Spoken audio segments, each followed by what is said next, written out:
మొక్కలు దానంను ఆశీర్వదించడానికి. మిత్రులారా, ఇవాళ దానం నాగేందర్ గారిని శ్రీమతి సోనియా గాంధీ, శ్రీ మల్లికార్జున్ ఖర్గే గారు, శ్రీ రాహుల్ గాంధీ గారు సికింద్రాబాద్ పార్లమెంటు నియోజకవర్గ కాంగ్రెస్ పార్టీ అభ్యర్థిగా ప్రకటిస్తే వేలాది మంది ఇవాళ మాంకాళి అమ్మ ఆశీర్వాదం తీసుకొని దానం నాగేందర్ గారిని గెలిపించడానికి ఎర్రటెండలో మంచు కొండలో ఇంత అండగా నిలబడ్డందుకు మీకందరికీ మనస్ఫూర్తిగా ధన్యవాదాలు తెలియజేస్తున్నా. दानम भाई मान लिए, क्योंकि मैं इतना नहीं सोचा था इस जलसा इतना तरक्की से होता बोल के मैं नहीं सोचा था. मैं मान लिए दानम नागेंद्र को. ये हैदराबाद शहर का सिकंदराबाद का शहंशाह है, वो दिखाए. हम मान लिए, हम दिल्ली को भी बोल देंगे. మిత్రులారా, ఈ రోజు ఒక్కటే మళ్ళీ 2004 నాడు ఏ రకంగా అయితే ఈ సికింద్రాబాద్ గడ్డ మీద ఆనాడు దత్తాత్రేయ గారు మంత్రిగా ఉన్న, ఆ రోజు యువకుడిగా ఉన్న అంజన్ కుమార్ యాదవ్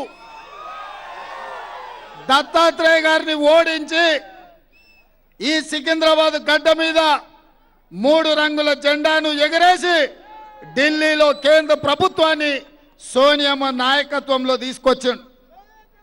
మళ్ళీ 20 ఏళ్ల తర్వాత 2024లో అదే సోనియమ్మ నాయకత్వంలో ఆనాటి రోజులను పునరావృతం చేయడానికి ఈ సికింద్రాబాద్ గడ్డ మీద దానం నాగేందర్ 3 రంగుల జెండా ఎగరేసి మళ్ళీ కేంద్రంలో ప్రభుత్వం రాబోతుంది. ఇది ఒక గొప్ప సంకేతం. ఇవాళ మీ అందరి హాజరు చూస్తే మిత్రులారా, ఆనాటి పి శివశంకర్ నుంచి మొదలు పెడితే పెద్దలు అంజయ్య వరకు, మర్రి చెన్నారెడ్డి వరకు ఈ ప్రాంతం నుంచి నాయకత్వం వహించి ఈ సికింద్రాబాద్ ప్రాంతం, ఈ నగరం, ఈ జంట నగరాలు కాంగ్రెస్ పార్టీకి అండగా నిలబడి జాతీయ రాజకీయాలలో అత్యంత క్రియాశీలక పాత్ర పోషించారు. అంజన్ కుమార్ యాదవ్ గారు 2004, 2009 గెలిచిన అనుకోని పరిస్థితుల వల్ల ఆనాడు వారు మంత్రి కాలేకపోయినరు. 2009లో వారి మంత్రి అయ్యే కొద్ది రోజుల ముందే డాక్టర్ వైఎస్ రాజశేఖర రెడ్డి గారు చనిపోవడం వల్ల మిత్రుడు అంజన్ కుమార్ యాదవ్ గారికి అన్యాయం జరిగింది. ఎప్పుడైనా సికింద్రాబాద్ నుంచి ఏ పార్టీ గెలుస్తుందో ఆ పార్టీ అధికారంలోకి వచ్చిన చరిత్ర ఈ సికింద్రాబాద్కు ఉన్నది.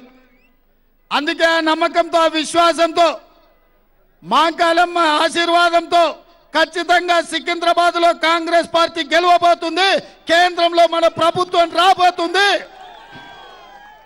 దానం నాగేందర్ కేంద్ర ప్రభుత్వంలో అత్యంత కీలకమైన భూమిక పోషించబోతున్నాడు. నాది బాధ్యత, సికింద్రాబాద్ నుంచి గెలిపించే బాధ్యత మీది.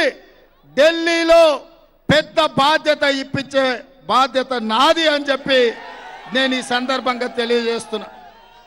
మిత్రులారా, ఆనాడు దత్తాత్రేయ గారు గెలిచిన మంత్రి అయినరు. ఈనాడు కిషన్ రెడ్డి గారు